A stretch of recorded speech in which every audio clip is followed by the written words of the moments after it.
Bien sûr, il y a une partie index sur MongoDB Compass, d'accord.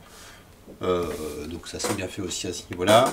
Donc il y a ici explain plain, ici en haut, juste à côté de l'evaluation, explain plain. D'accord, à côté il y a index. Donc on va prendre une requête classique.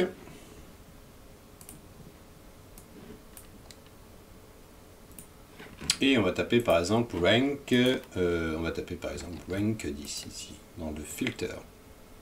Ok. Donc je vais taper le champ rank, hein, et donc on va voir, on retape ça, on va voir, c'est marrant. On fait un reset. Et on va taper rank.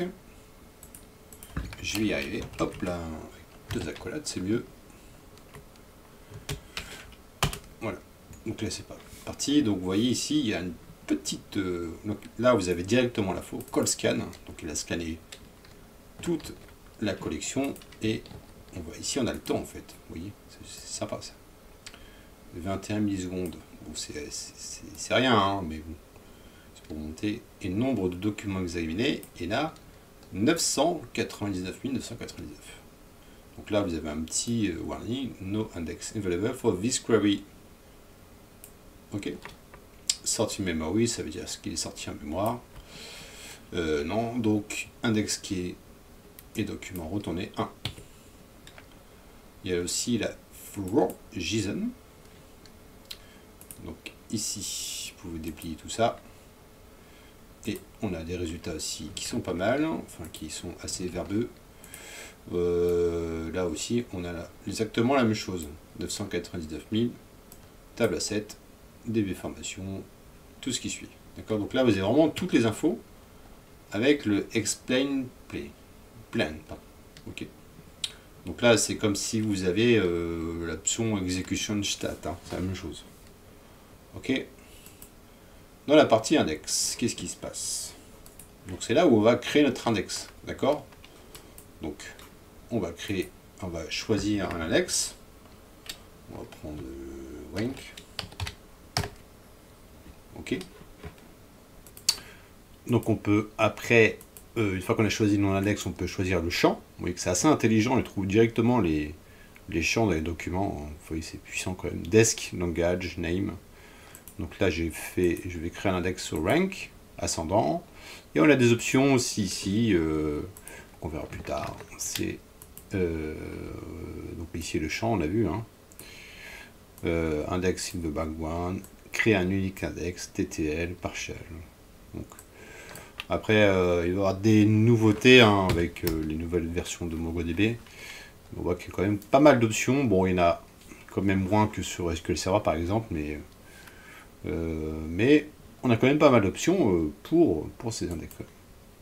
Donc, create in progress. Donc, ça crée l'index.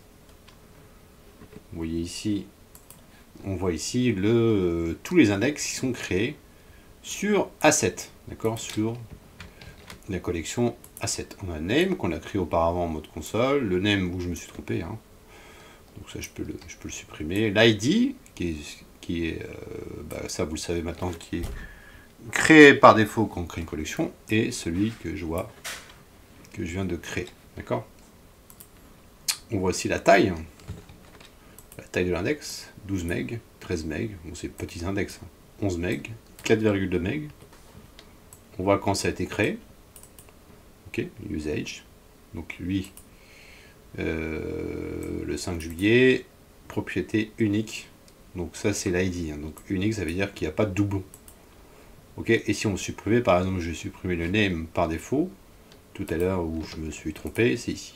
D'accord, petite campagne. Allez, je vais supprimer ici.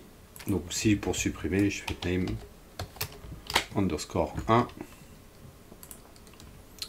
Vous voyez supprimer. D'accord. Donc là, on a 3 index sur notre collection A7. Alors, est-ce que notre index est efficient? Est-ce que ça marche? Donc, on va retaper, on va faire un explain, on va garder la même requête, hein, rank 10. Et on voit qu'ici, on est passé de... Vous voyez que c'est quand même fou. Donc, on voit qu'il est efficient.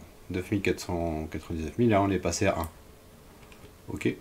Mais le Visual Tree, alors là on fait un explain. Vous voyez, on est passé de 21 millisecondes à 0 millisecondes. Vous voyez. Donc document retourné 1 et ainsi de suite. Donc là on voit que notre index est quand même efficient. Il marche très bien.